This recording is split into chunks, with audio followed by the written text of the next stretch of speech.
Standing beside the dessert table at my own wedding reception, I watched my father Robert approach with that familiar cold expression etched across his weathered face. The string lights twinkled overhead as guests laughed and danced nearby, completely unaware of the bomb about to detonate. He leaned close, his voice cutting through the celebration like a blade. "You are married now, so disappear from this family forever." The words hit harder than any physical blow could have. Uncle Tom's wife gasped audibly from 3 feet away. My new husband, Jake's parents, stopped mid-conversation, their champagne glasses frozen halfway to their lips. I nodded politely, my wedding dress suddenly feeling like a costume in some twisted theater performance, and walked away with my husband. But nothing could have prepared me for what I discovered the next morning. Jake and I returned from our brief honeymoon night at the Desert Rose Hotel, still wearing our wedding bands, that felt strange and new against our fingers. The Phoenix sun streamed through the curtains of our small apartment as I powered on my laptop to check the business account for Sunset Events, the catering company I had built from scratch over the past 6 years. My fingers trembled as I typed in the login credentials. The screen loaded and my heart stopped completely.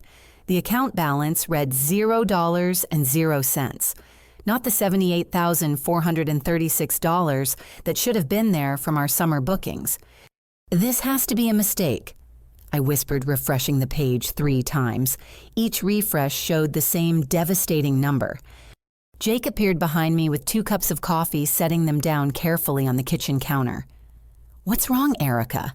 You look like you've seen a ghost." I pulled up the transaction history with shaking hands. There it was, clear as daylight, a withdrawal for the entire amount at 9:47 in the morning on our wedding day. The authorized signature belonged to Robert Mitchell Thompson, my father and co-signer on the account. He took everything. I breathed, my voice barely audible. Every single penny we had saved for the business. The catering company had been my pride and joy, built from humble beginnings when I started making appetizer platters for office parties. Over 6 years, I had expanded to full-service wedding receptions, corporate events, and anniversary celebrations throughout the Phoenix metropolitan area. The money in that account represented deposits for 12 upcoming events, equipment purchases, and 6 years of careful financial planning. Jake read the screen over my shoulder, his jaw tightening. This has got to be illegal. He cannot just steal business funds like that. I grabbed my phone and dialed the bank's customer service line, my hands still trembling. After 23 minutes on hold, I reached Sandra, a customer service representative, who spoke in a frustratingly calm voice. "Miss Thompson, I show a legitimate withdrawal made by an authorized account holder at our downtown Phoenix branch yesterday morning. The funds were transferred to a separate account ending in 4789. But I never authorized this withdrawal. This money belongs to our catering business." "I understand your frustration, but according to our records, Robert Thompson has full withdrawal privileges on this joint account. Both parties signed the original agreement in 2018. My stomach churned as I remembered that day 4 years ago. Dad had insisted we open the joint account for tax purposes, claiming it would help legitimize the business and provide better banking benefits. I had trusted him completely, never imagining he would use that access against me. "Can you tell me which account received the transferred funds?" "I apologize, but I cannot disclose information about other accounts due to privacy regulations." I hung up and stared at the ceiling, feeling the walls of our small apartment closing in around me. 6 years of work, 6 years of building something meaningful, and he had destroyed it all with a single transaction. Jake sat beside me on our second-hand couch, wrapping his arms around my shoulders. "We will figure this out together. There has to be something we can do legally." My phone buzzed with a text message from my mother, Patricia. "Your father explained about the business account. You should not have expected to keep that money after leaving the family. This is for the best." The casual cruelty of those words hit me like a physical blow. She knew. They had planned this together, probably discussing it over coffee while I was getting ready for my wedding ceremony. I called my mother's number, my heart pounding with each ring. She answered on the 4th ring with a cautious hello. Mom-Dad emptied our business account. That money was for upcoming catering events. I have clients depending on me. Erica, you made your choice yesterday. You chose your husband over your family. Your father worked hard to build that business, and he deserves to keep what he earned. I built that business. I found every client, cooked every meal, and handled every detail for 6 years, while Dad occasionally helped with deliveries. That is not how he tells it. You were just helping with his catering company. The lie was so audacious that I actually laughed, a bitter sound that surprised even me. Mom, you know that's not true. You were there when I started cooking for office parties in our kitchen. I do not want to discuss this further. You made your bed, now lie in it. The line went dead. I stared at my phone, unable to process that my own mother had just hung up on me. Jake took the phone gently from my hands and set it on the coffee table. What kind of parents steal from their own daughter on her wedding day? He asked quietly. I buried my face in my hands, overwhelmed by the magnitude of their betrayal. This was not just about money. This was about deliberately sabotaging my livelihood, my independence, and my ability to support myself and my new husband. Dad had not just told me to disappear from the family. He had tried to ensure I would have no choice but to crawl back broken and desperate. But as I sat there in our small apartment surrounded by wedding gifts we had not yet unwrapped, something cold and determined began forming in my chest. If my father thought he could destroy my life with a single bank transaction, he had seriously underestimated the daughter he was trying to cast aside.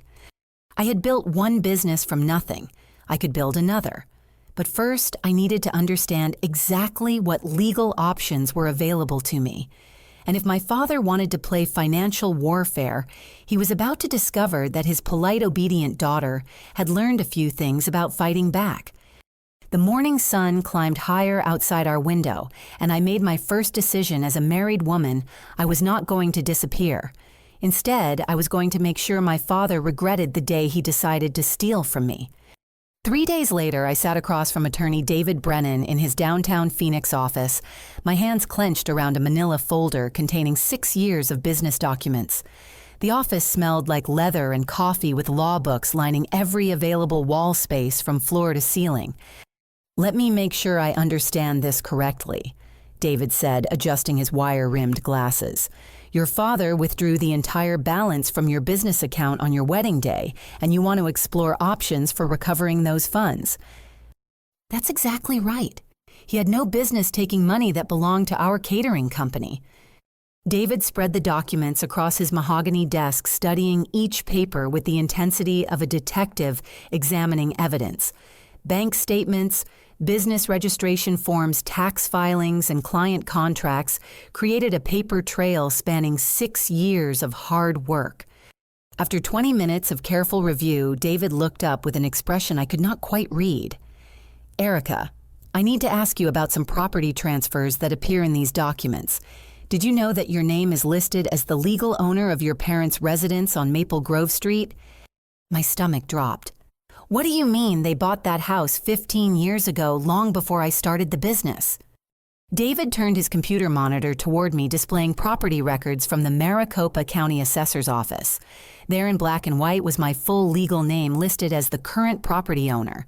The transfer date showed March 15, 2021. "According to these records, your father transferred ownership of the property to you 3 years ago. He also transferred ownership of the commercial kitchen space where you operate your catering business." I stared at the screen, my mind racing. I never signed anything about property ownership. I would remember something that significant. The transfer was completed using a quitclaim deed and power of attorney documents. Your signature appears on several forms, though they were likely presented to you as routine business paperwork. Suddenly, I remembered a confusing afternoon 3 years ago when Dad had me sign a stack of papers at the kitchen table. He'd explained them as insurance forms and business liability documents necessary for protecting the catering company from potential lawsuits. I had trusted him completely and signed where he indicated without reading the fine print. David continued studying the documents, his expression growing more serious. Erica, there's something else you need to know. These property transfers were not done for your benefit. Your father has been using you as a shield to protect assets from the Internal Revenue Service. He pulled up another screen showing tax liens and judgments. Robert Thompson owes the IRS $87,942 in back taxes and penalties, dating back to 2019. By transferring property ownership to you, he made those assets legally untouchable by federal collection agencies. The room felt like it was spinning. Are you telling me that I unknowingly became part of a tax evasion scheme? That's exactly what I'm telling you. Your father has been using your business account and property ownership to hide assets while accumulating massive tax debt. The withdrawal of your business funds was likely part of a larger plan to move money before the IRS could seize it. I felt sick to my stomach. Not only had my father stolen my life savings, but he had also made me an unwitting accomplice in his financial crimes. The weight of the betrayal was almost unbearable. What does this mean for me legally? I asked, my voice barely above a whisper. David leaned back in his leather chair, tapping his pen against the desk. The good news is that as the legal property owner, you have significant leverage. You can sell both properties and freeze any remaining accounts that list you as an owner or beneficiary. The bad news is that the IRS will eventually discover these transfers and may pursue you for the tax debt if they determine you were a willing participant. But I had no idea about any of this. I believe you and the evidence supports your claim of ignorance. However, we need to act quickly to protect your interests and demonstrate your cooperation with tax authorities. David opened another file folder revealing additional documents I had never seen before. There's more, Erica. Your father has been using your Social Security number to open credit cards and business loans. You currently have $43,000 in debt that you never authorized. The betrayal kept getting deeper and more complex. My own father had not just stolen from me. He had stolen my identity and destroyed my credit while making me legally responsible for property I never wanted. What can we do about all of this? I asked, feeling completely overwhelmed. We can file charges for identity theft and financial fraud. We can also initiate the sale of both properties to recover your stolen funds and pay down the unauthorized debt. Most importantly, we can demonstrate to the IRS that you were a victim, not a participant in your father's tax evasion scheme. I thought about my father's cruel words at the wedding reception telling me to disappear forever. Now I understood why he had been so desperate to cut me out of the family. He had used me for 3 years as a financial shield, and my marriage represented a threat to his carefully constructed house of cards. If I'm the legal owner of their house, what happens to my parents? That's entirely up to you. As the property owner, you have the right to allow them to continue living there, charge them rent, or ask them to leave. However, given the circumstances, I would recommend selling the property to recover your stolen funds and distance yourself from your father's financial crimes. My phone buzzed with a text message from my father. Whatever lies that lawyer is telling you, remember that family loyalty matters more than money. Do not do anything you will regret. I showed David the message, and he shook his head grimly. That sounds like a threat to me. Your father knows exactly what we've discovered, which means he's been monitoring your activities somehow. How is that possible? Does he have access to any of your accounts or devices? I realized with growing horror that my father had always insisted on having my bank account information for business purposes. He probably had been tracking my transactions and knew exactly when I had visited an attorney. David, I want to proceed with everything. File the charges, sell the properties, and do whatever it takes to recover my money and protect myself legally. Are you absolutely certain once we start this process, there will be no going back? Your relationship with your parents will be permanently damaged. I thought about my father's cold eyes at the wedding reception, my mother hanging up on me, and the years of manipulation I was only now beginning to understand. They had already destroyed our relationship by treating me like a disposable pawn in their financial schemes. They damaged our relationship when they decided to steal from me and use my identity without permission. I'm not going to let them destroy my future just because we share blood." David nodded approvingly. "Then let's get started. By the end of this week, your father is going to realize that his obedient daughter has become his worst nightmare." As I left the law office that afternoon, I felt a strange mixture of terror and liberation.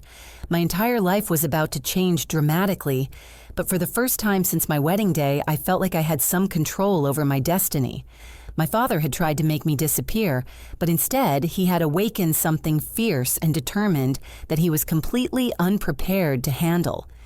2 weeks later, I stood in the front yard of my childhood home with realtor Amanda Foster watching her attach a bright red "For Sale" sign to the wooden fence post.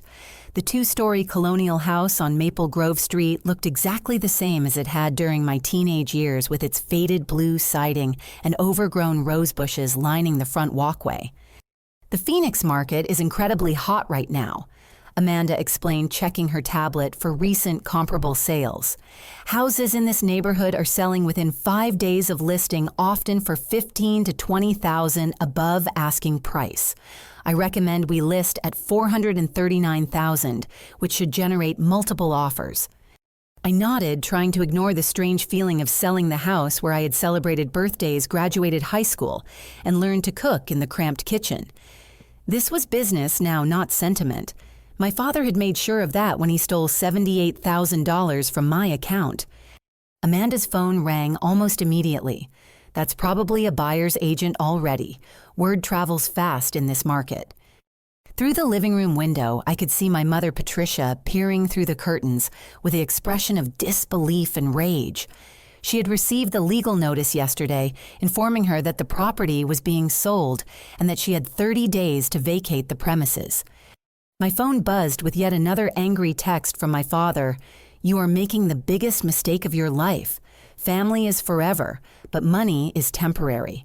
Stop this insanity before you lose everything that truly matters." I deleted the message without responding, just as I had deleted the previous 47 messages he had sent over the past 2 weeks. Attorney David had advised me to avoid all direct communication with my parents until the legal proceedings were complete. "Erica, we've got 3 showing requests already," Amanda announced, sliding her phone back into her jacket pocket. 2 cash buyers and 1 conventional financing. I have a feeling this is going to be a very short listing period. By Thursday morning, we had received 7 offers ranging from $452,000 to $486,000. The highest offer came from a young couple relocating from California who wanted to close within 3 weeks. I accepted their offer without hesitation, knowing that my parents would have minimal time to interfere with the sale process. The news traveled quickly through our extended family network. On Saturday afternoon, I received an unexpected phone call from my cousin Jennifer, someone I had not spoken with in over 2 years.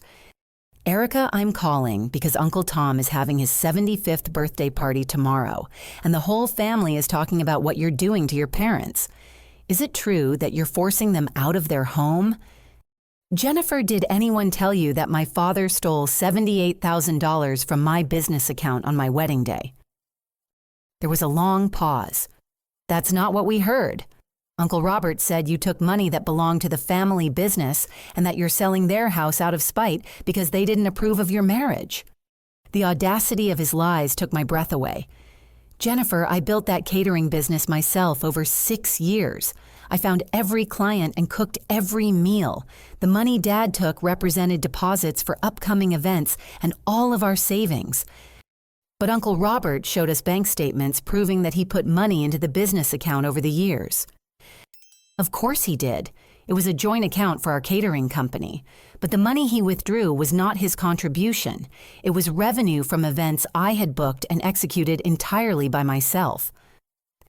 I could hear the uncertainty creeping into Jennifer's voice. "Erica, if what you're saying is true, why would he lie to the whole family?" "Because he's been using me to hide assets from the IRS. I found out he owes almost $90,000 in back taxes, and he put the house and business property in my name without telling me what he was really doing." "Oh my God, are you serious?" "Dead serious. I have legal documents proving everything I just told you. Your Uncle Robert is not the victim here, Jennifer. He's been manipulating and stealing from his own daughter for years. Jennifer was quiet for several moments. Erica, you should come to the birthday party tomorrow. If Uncle Robert has been lying about all of this, the family deserves to hear your side of the story. I don't think that's a good idea. Things are pretty heated right now.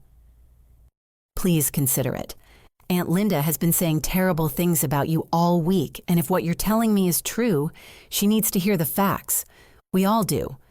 Against my better judgment, I agreed to attend Uncle Tom's birthday celebration at his house in Scottsdale.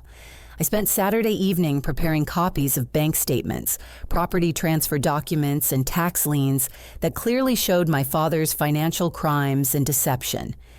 Sunday afternoon, I walked into Uncle Tom's backyard barbecue with Jake by my side and a folder of evidence under my arm.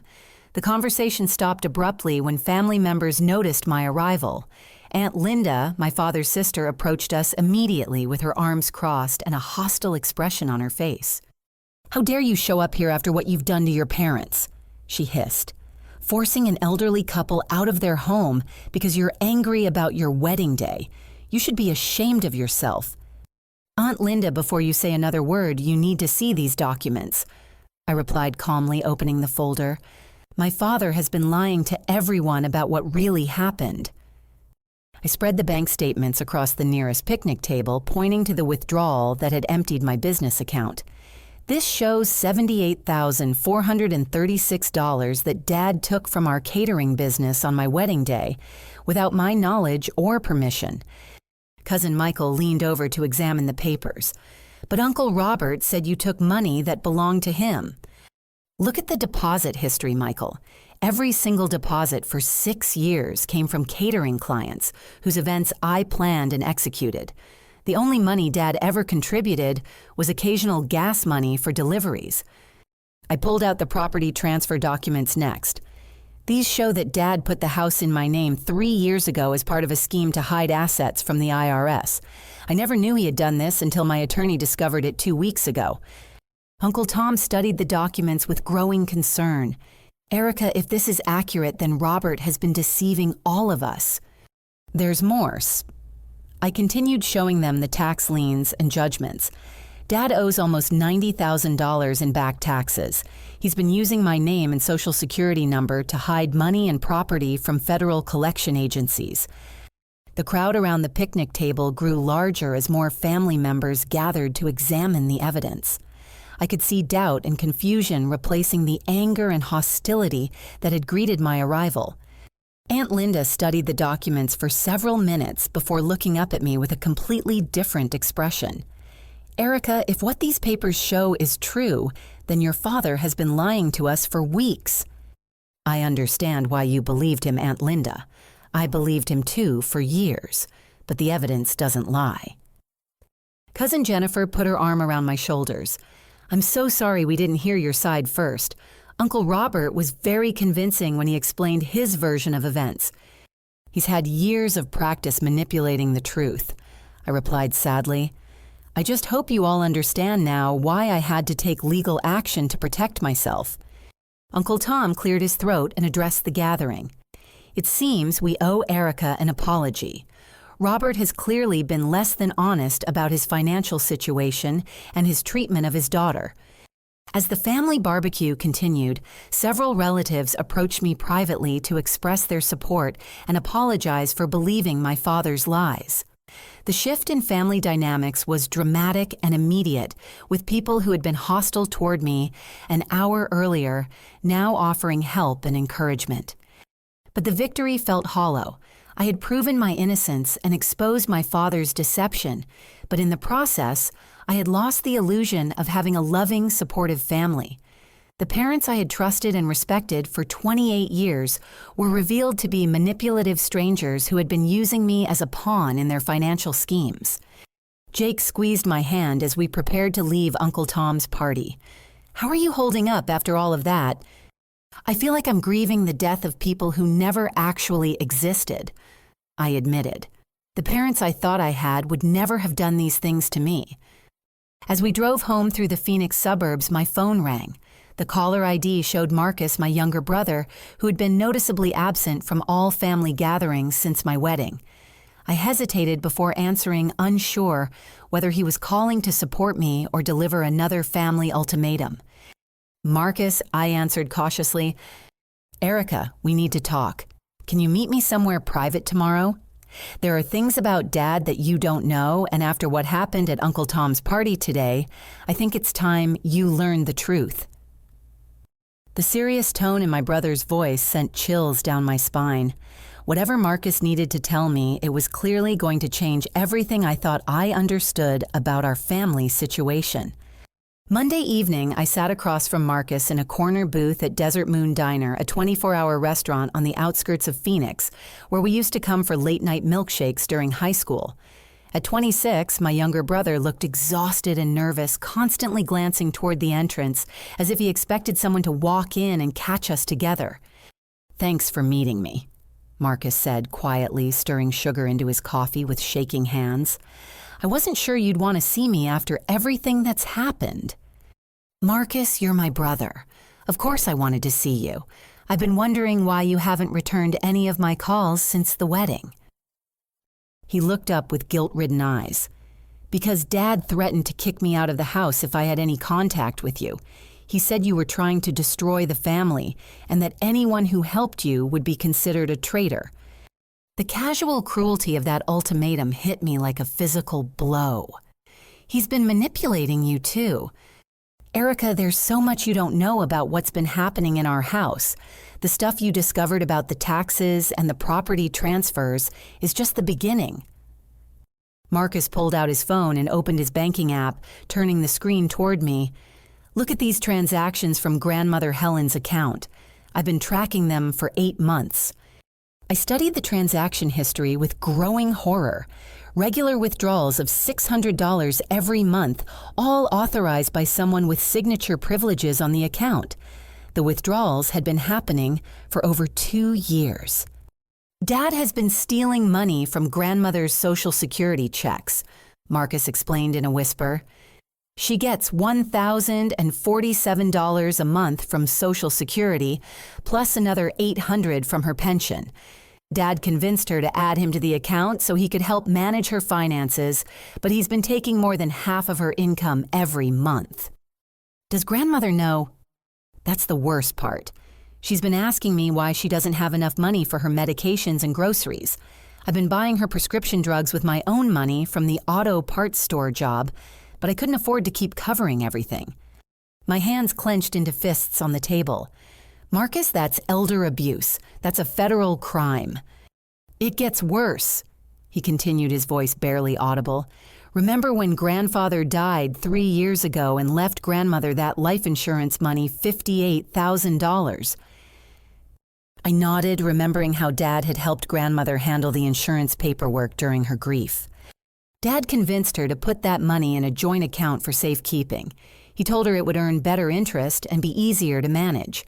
Last month, I helped her try to withdraw $5,000 to pay for home repairs, and we discovered the account was empty.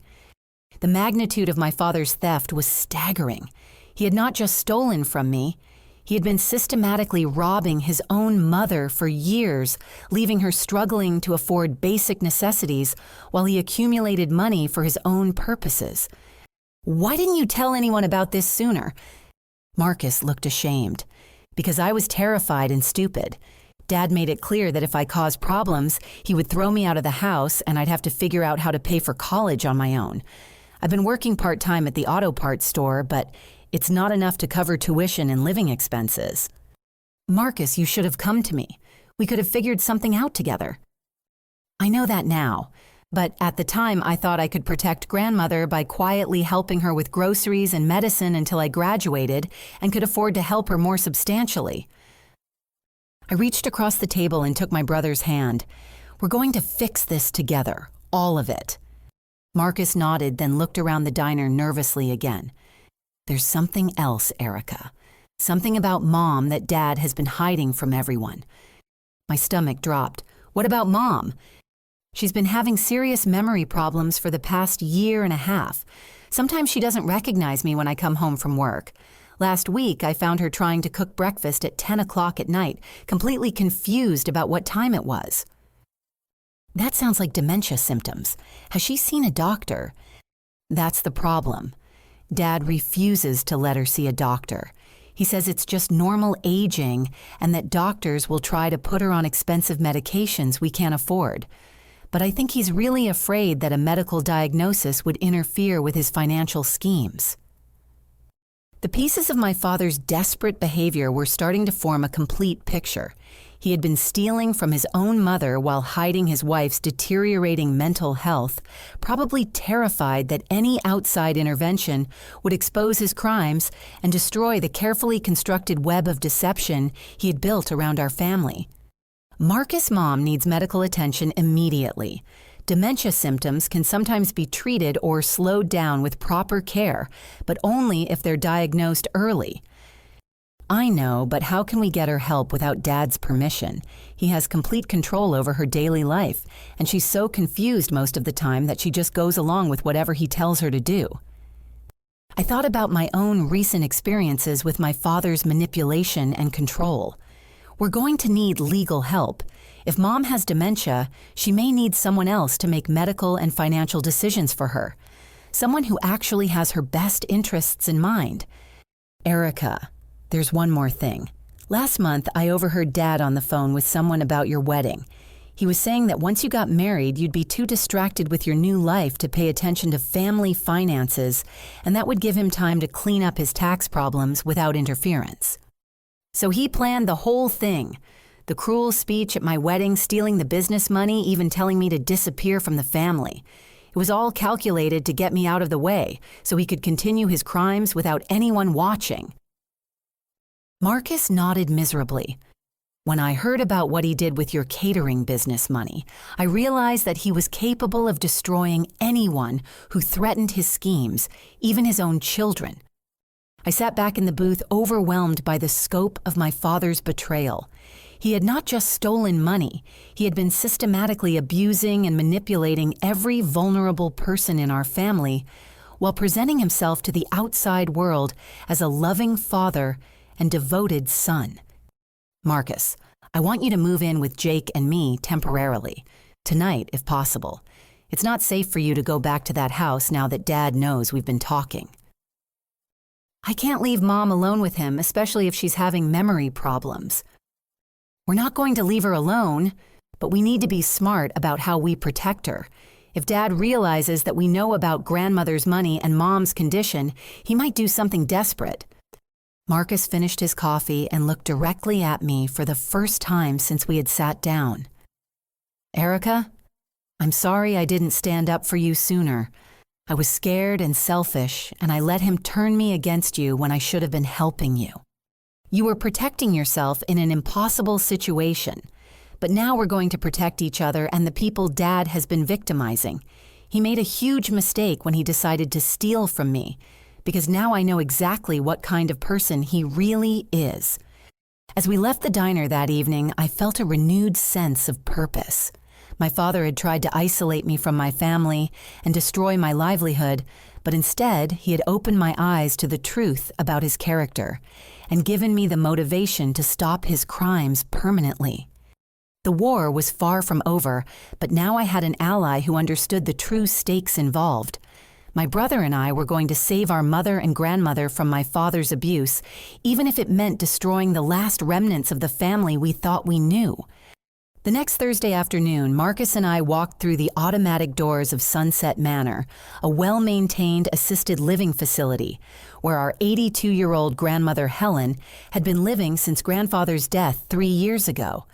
The lobby smelled like lavender air freshener and fresh coffee, with residents playing cards at small tables throughout the comfortable seating area. Grandmother Helen was waiting for us in her private apartment on the second floor, a cozy space decorated with family photos spanning 5 decades and needlepoint pillows she had crafted herself. At 82, she remained sharp and observant, with silver hair pulled back in her signature bun and reading glasses hanging from a beaded chain around her neck. "Erica, sweetheart, I was so sorry to hear about the troubles at your wedding," she said, embracing me warmly. Your father's behavior was completely unacceptable, and I want you to know that not everyone in this family agrees with his actions. Marcus and I exchanged surprised glances. We had expected to spend considerable time explaining the situation and convincing grandmother of Dad's wrongdoing. "Grandmother, how much do you know about what's been happening?" I asked carefully. She gestured for us to sit on her floral sofa and poured 3 cups of tea from a china service set that had belonged to her own mother. "More than your father realizes, I suspect. Children often underestimate their parents' awareness, and apparently that tendency continues even when the children reach middle age. Are you aware that Dad has been taking money from your accounts?" Marcus asked directly. Grandmother Helen's expression hardened noticeably. "Marcus, I have been tracking every unauthorized withdrawal for the past 14 months. Your father has stolen approximately $21,000 from my Social Security deposits and completely emptied the life insurance account that your grandfather left for my care." I nearly dropped my teacup. "You've known about this the entire time." "Of course I've known. I may be 82 years old, but I'm not senile or helpless. I check my bank statements carefully every month, and I noticed the discrepancies immediately when they began." "Then why didn't you report it or try to stop him?" Grandmother Helen walked to her small desk and retrieved a thick manila folder. "Because I wanted to document everything thoroughly before taking action. Elder abuse cases can be complex, and I needed irrefutable evidence of financial theft before involving law enforcement." She opened the folder to reveal meticulously organized bank statements, photocopied checks, and handwritten notes detailing every suspicious transaction over the past year and a half. The level of organization and attention to detail was impressive and slightly intimidating. 3 months ago, I contacted Michelle Rodriguez, an investigator with the Arizona Department of Economic Security, who specializes in elder abuse cases. She's been helping me build a comprehensive case against your father. Marcus stared at our grandmother with a mixture of admiration and disbelief. "Grandmother, you've been conducting your own investigation this whole time." "Marcus, darling, I raised 4 children during the Great Depression and managed household finances for 63 years of marriage. Your father seriously underestimated my ability to handle financial predators, even when the predator happens to be my own son." She pulled out another set of documents from the folder. "Michelle also helped me discover that your father owes $64,879 in federal tax penalties, and that he has been using Erica's name and Social Security number to hide assets from collection agencies." "So you know about the property transfers too?" "I know about everything, sweetheart. The question is, what are we going to do about it?" Grandmother Helen poured herself another cup of tea with steady hands, completely calm, despite discussing her son's extensive criminal behavior. "Michelle has been waiting for the right moment to file formal charges. Your father's theft of Erica's business funds provides the final piece of evidence needed to demonstrate a clear pattern of financial abuse spanning multiple victims." I felt overwhelmed by relief and gratitude. For weeks, I had felt isolated and alone in fighting my father's manipulation, but now I realized that other people had been working behind the scenes to hold him accountable for his actions. "Grandmother, what can we do to help with the investigation?" "Actually, there are several things we need to discuss. First, I need someone to serve as my power of attorney to protect my remaining assets and ensure that your father cannot access my accounts going forward." She turned to face me directly. "Erica, I would like you to accept that responsibility. You have demonstrated integrity and strength throughout this situation, and I trust you to make decisions that reflect my best interests." The request was both an honor and a terrifying responsibility. "Are you sure, grandmother? That's a significant legal responsibility." "I am absolutely certain. You are the only person in this family who has consistently stood up to your father's manipulation, even when it cost you dearly." Marcus shifted uncomfortably on the sofa. "What about Mom? Does she know about any of this?" Grandmother Helen's expression grew sad and concerned. "Marcus, Your mother's condition is more serious than your father has been telling anyone. I've been trying to visit her regularly, but Robert has been limiting my access and making excuses about why she cannot come to the phone when I call. We think she may have early-stage dementia, I explained. Marcus says she's been having memory problems and confusion, but Dad won't let her see a doctor. That confirms my suspicions. The last time I saw Patricia, she seemed disoriented and kept asking the same questions repeatedly. I tried to suggest that she see a medical professional, but Robert became very defensive and cut the visit short. Grandmother Helen stood up and walked to the window overlooking the facility's garden. We need to arrange for Patricia to receive proper medical evaluation and care. If she does have dementia, she's extremely vulnerable to continued financial and emotional abuse. How can we do that if Dad won't cooperate? Michelle has connections with Adult Protective Services. If we can demonstrate that Patricia is being denied necessary medical care while also being financially exploited, they can obtain a court order for medical evaluation and potentially emergency protective custody. The conversation was moving quickly into territory that felt both necessary and terrifying. We were talking about potentially removing my mother from her home and challenging my father's legal authority over her care. Grandmother, if we pursue this course of action, there's no going back. Dad will fight us with everything he has. Erica, your father, forfeited his right to family loyalty when he chose to steal from his own mother and daughter while endangering his wife's health and safety. We are not destroying the family. We are saving what can still be saved from his destructive behavior. She returned to her desk and pulled out one final document. There's something else you both need to know. Last month, I updated my will with the help of an elder law attorney. I have removed Robert as a beneficiary and left everything to you children, with Erica serving as the executor of my estate. Grandmother, you didn't have to do that. Yes, I did.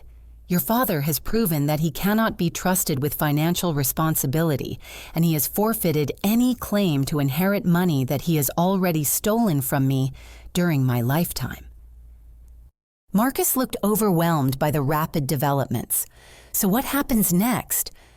Next week, Michelle and I are meeting with Adult Protective Services to file formal complaints about financial elder abuse and medical neglect.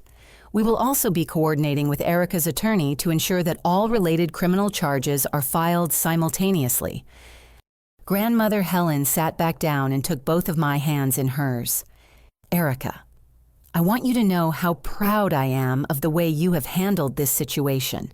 Your father tried to break you and make you disappear, but instead you have become the person this family needed to finally stand up to his abuse.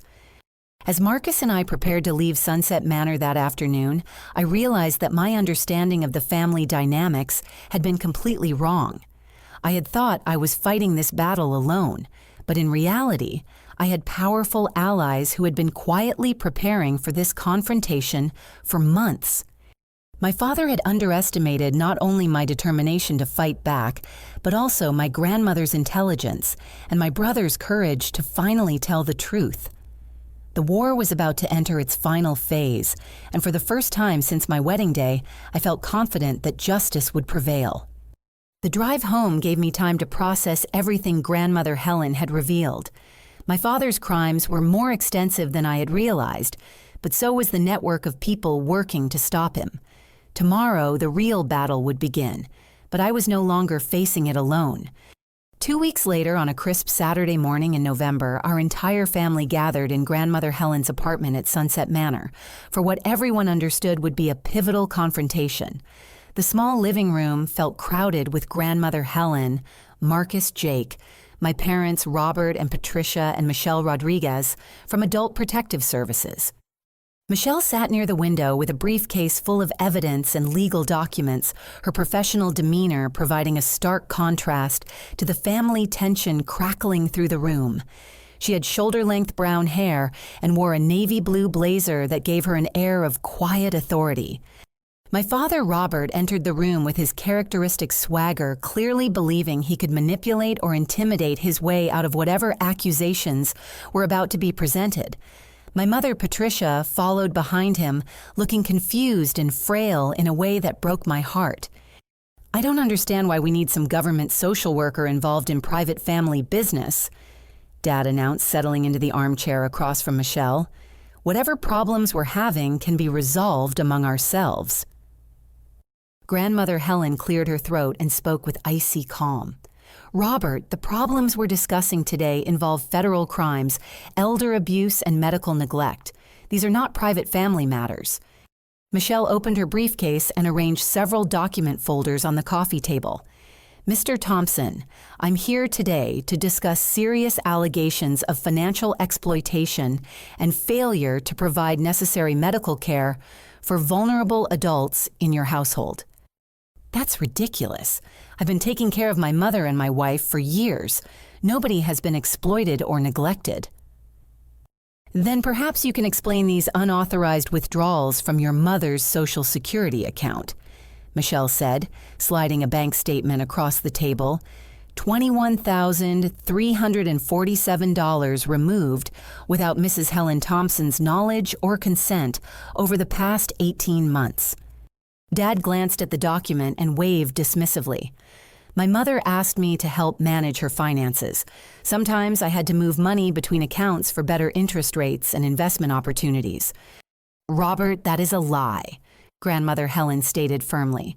I never authorized you to withdraw money from my Social Security account, and you certainly never asked my permission before taking $58,000 from the life insurance fund. Mom, you're getting confused about financial details. That's exactly why you need someone younger to handle these complicated transactions. Marcus suddenly stood up, his face flushed with anger. Dad, stop lying. I've seen Grandmother's bank statements and I've watched you take her money while she struggled to afford her prescription medications. Marcus, you don't understand adult finances well enough to interpret bank records accurately.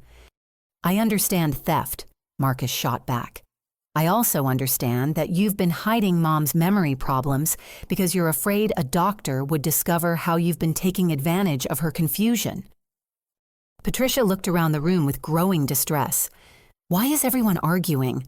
What memory problems? I feel fine. The heartbreaking innocence in my mother's voice confirmed everything Marcus had been telling me about her deteriorating condition. She genuinely did not understand what was happening around her or why her family was in conflict. Michelle leaned forward and addressed my mother gently.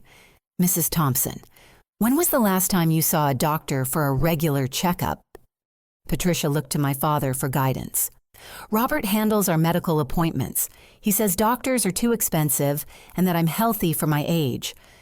Patricia, how often do you feel confused about what day it is or have trouble remembering conversations from earlier in the week? Sometimes I get a little mixed up, but everyone my age has those problems. Robert says it's normal. Michelle made notes in her legal pad while my father shifted uncomfortably in his chair. Mr. Thompson, your wife is displaying clear symptoms of cognitive decline, yet you have prevented her from receiving medical evaluation for over 2 years. Can you explain your reasoning? My wife is fine.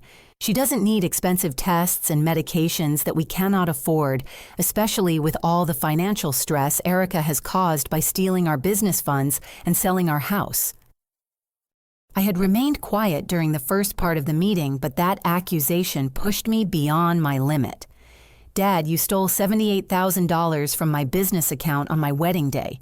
You transferred property into my name without my knowledge to hide assets from the IRS. You've been using my Social Security number to open credit cards and accumulate debt. Stop pretending that I'm the criminal in this room. Erica, you have always been ungrateful and selfish. I helped you build that catering business, and you repaid my kindness by turning the whole family against me. Jake spoke up for the first time. Mr. Thompson, I have reviewed all the business documents with our attorney. Erica built that company entirely through her own effort over 6 years. Your only involvement was occasionally helping with deliveries. You stay out of this, boy. This is family business and you have no right to interfere. Grandmother Helen slammed her hand on the arm of her chair with surprising force. Robert Thompson, You will not speak to my grandson-in-law with disrespect in my home. You have forfeited any right to claim family loyalty through your criminal behavior. Mom, you're letting these people fill your head with lies about your own son. I am 82 years old, not stupid. I have documentation proving every theft, every lie, and every manipulation you have committed against this family over the past 3 years. Michelle intervened before the argument could escalate further. Mr. Thompson, based on the evidence collected by multiple family members and financial institutions, my department is filing formal charges for elder financial abuse, identity theft, tax evasion, and medical neglect. You will receive official notification within 72 hours. My father's face turned red with rage. This is all Erica's fault. She poisoned everyone against me because I told her to grow up and take responsibility for her own life. No, Robert, Grandmother Helen said firmly. This is the consequence of your own choices. You chose to steal from your daughter, your mother, and the federal government. You chose to hide your wife's medical condition rather than seek proper care. You chose to manipulate and lie to everyone who trusted you. Patricia suddenly began crying, overwhelmed by the conflict and confusion around her. I don't understand what's happening. Why is everyone so angry? What did I do wrong? Marcus knelt beside our mother's chair and took her hands gently. Mom, you didn't do anything wrong. We're trying to make sure you get the medical care you need and that nobody takes advantage of your kindness anymore. But Robert takes care of everything. He handles all our money and tells me what doctors to see. That's exactly the problem, Mrs. Thompson. Michelle explained kindly. You deserve to have your own choices about medical care, and you deserve to control your own financial resources. My father stood abruptly and pointed an accusing finger at everyone in the room. You people are going to regret this. I will fight every charge contest, every claim, and make sure this family pays for betraying me. Robert, the only person who betrayed this family was you, I said quietly. When you decided to steal from us and manipulate us instead of asking for help with your financial problems. I never asked for your help because I knew you would judge me and abandon me just like you're doing now. We would have helped you find legal solutions to your tax problems if you had been honest about the situation. Instead, you chose to commit crimes and destroy the trust of everyone who loved you. My father stormed toward the door, then turned back with a final threat. This isn't over. I will prove that all of you conspired against me, and I will get my revenge on every person in this room. After he left, the apartment fell silent except for my mother's quiet sobbing. Michelle spoke softly to Patricia about medical evaluations and temporary protective services, while Marcus held her hand and tried to explain that everything would be okay. Grandmother Helen looked exhausted but determined. I'm sorry you all had to witness that, but it was necessary for Patricia's protection and for the legal case we're building. Jake put his arm around my shoulders as we watched Michelle make arrangements for my mother's immediate medical care. Are you okay?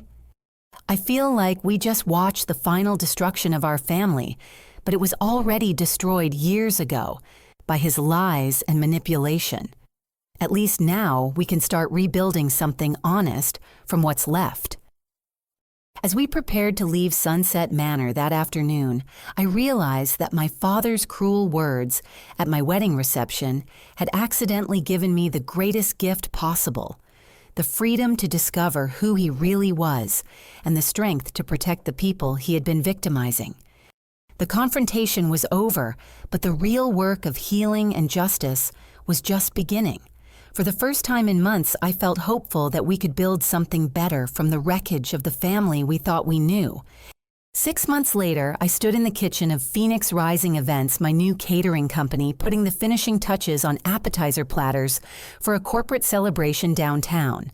The commercial kitchen space was modest but efficient, located in a renovated warehouse district that had become home to several small food businesses. Jake walked in carrying boxes of fresh flowers for table centerpieces, his sleeves rolled up and his face showing the satisfaction of honest work. The delivery truck just arrived with the salmon for tonight's event. How are we doing on timeline?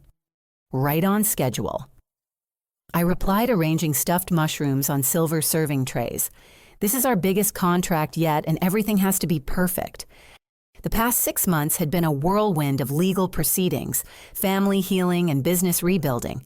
My father, Robert, was currently serving 18 months in federal prison for elder abuse, tax evasion, and identity theft.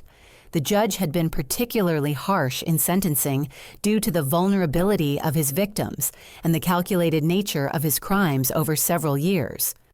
My mother, Patricia, was now living in a specialized memory care facility called Harmony Gardens, where she received excellent medical treatment for early-stage Alzheimer's disease. The doctors explained that her condition had likely been developing for 3 years, and early intervention had helped slow its progression significantly. She had good days and difficult days, but she was safe and receiving compassionate care from trained professionals. Marcus had used money from grandmother Helen's recovered estate to finish his degree at Arizona State University's Culinary Arts program.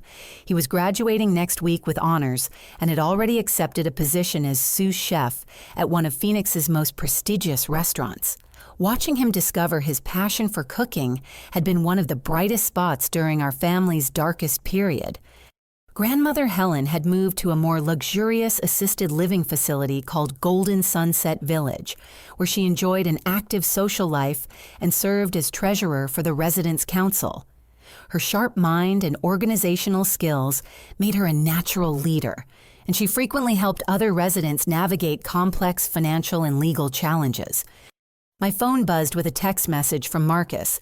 "Just finished my final exam, officially ready to graduate on Saturday. Thank you for believing in me when I didn't believe in myself."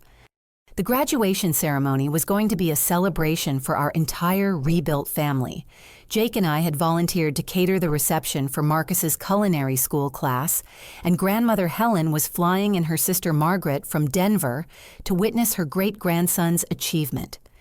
Our catering business had grown steadily over the past 6 months, built on referrals from satisfied customers and a reputation for reliability and creativity. We specialized in elegant events with personal touches, and our client list included weddings, corporate functions, and anniversary celebrations throughout the Phoenix metropolitan area. The insurance settlement from my father's identity theft had provided enough money to purchase professional-grade equipment and secure a 3-year lease on our kitchen space. Jake had proven to be an excellent business partner, handling client relations and logistics while I focused on menu development and food preparation.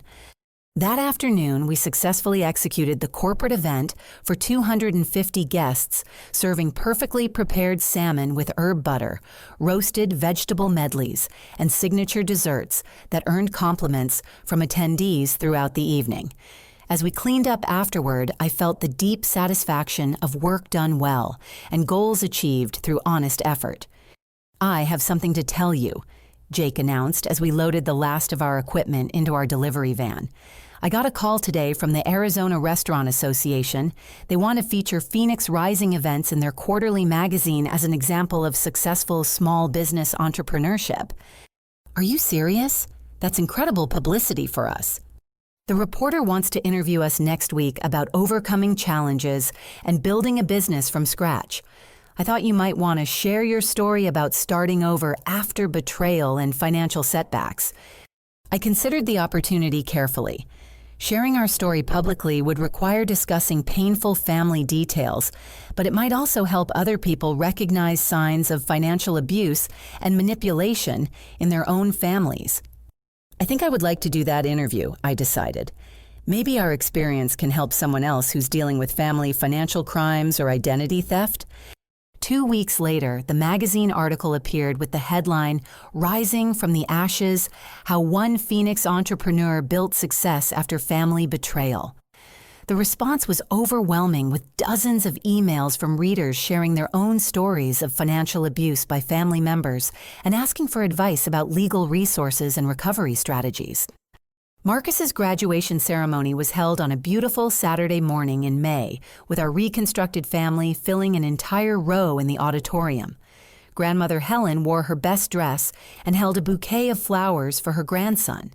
Jake recorded everything on his phone while I tried not to cry as Marcus walked across the stage to receive his diploma. After the ceremony, we gathered at a nearby restaurant for lunch, where Marcus presented each of us with handwritten thank you letters expressing his gratitude for our support during the most difficult period of his life. "Erica, you saved our family when you refused to let Dad intimidate you into silence," he said, his voice emotional. "If you hadn't been brave enough to fight back, he would still be stealing from Grandmother and hiding Mom's medical condition." "We saved each other," I replied. "I couldn't have done any of this alone." Grandmother Helen raised her glass of sparkling cider. "I want to propose a toast to new beginnings and second chances. This family has been through terrible trials, but we have emerged stronger and more honest than we were before." As we clinked glasses together, I thought about my father's cruel words at my wedding reception 6 months earlier. He had told me to disappear from the family forever, apparently believing that command would destroy my life and leave me powerless. Instead, his attempt to make me disappear had revealed his own crimes and given me the motivation to build something better than what we had lost. Phoenix Rising Events was thriving. My marriage was stronger than ever, and the family members worth saving had been protected from further harm. That evening, as Jake and I sat on the porch of our new house, I reflected on the lessons learned during the most challenging year of my life. Sometimes the people who claim to love you are actually manipulating and using you for their own benefit. Sometimes walking away from toxic family members is the only way to save yourself and the people who truly matter. My father had tried to punish me for choosing independence and happiness, but his punishment had actually set me free. I had learned to trust my own judgment, fight for what was right, and build meaningful relationships based on honesty and mutual respect. The stars were bright above Phoenix that night, and I felt grateful for every difficult moment that had led me to this place of peace and purpose. I had not just survived my father's betrayal, I had used it as the foundation for building a life that was completely my own. Have you ever had to make the difficult choice between family loyalty and protecting yourself from manipulation? Sometimes the people who should love us the most are the ones who hurt us the deepest. But walking away can be the first step toward finding your real strength and building genuine happiness. If my story resonated with you, please take a moment to like this video, subscribe for more real-life stories of overcoming family challenges, share this with someone who might need to hear it, and leave a comment about your own experiences with setting boundaries or starting over after betrayal. Thank you for listening to my journey from heartbreak to healing. Remember that you deserve relationships built on respect and honesty, and you have the power to create the life you truly want, even when it means leaving behind the life others expected you to live. Until next time, stay strong and keep believing in yourself.